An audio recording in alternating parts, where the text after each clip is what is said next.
ban is to be brought in on Sunday. Let's speak to the independent technology analyst, Dr. Stephanie Hare, who's the author of Artificial Intelligence Decoded. Stephanie, welcome here to the program.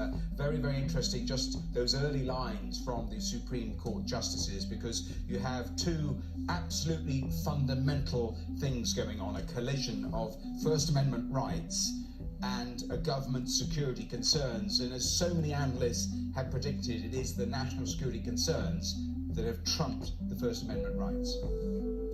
Yeah, I would actually challenge it being a First Amendment rights issue. This is not about shutting down all social media platforms in the United States. It's about shutting down one specific one, TikTok, which happens to be owned by ByteDance, a Chinese company, right? So everybody still has options to express themselves everywhere else, just not particularly with this company. So that's the first thing. Second, we need to remember that US social media companies are not allowed in China, right? So it's a two-way street, this argument of, can you have a foreign company hosting a social media platform in your country? China doesn't allow it, so ByteDance was always on thin ground with that argument and trying to defend TikTok's right to stay in the United States.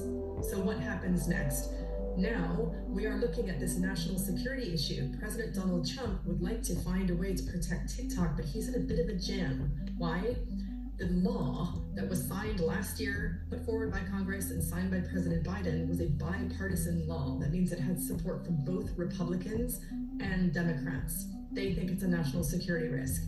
And now the Supreme Court has unanimously upheld it. That means that all 9 Supreme Court judges support this ban, and they saw the evidence that most of us are never going to be able to see because it's a national security risk that would have been behind closed doors. They think it's a risk.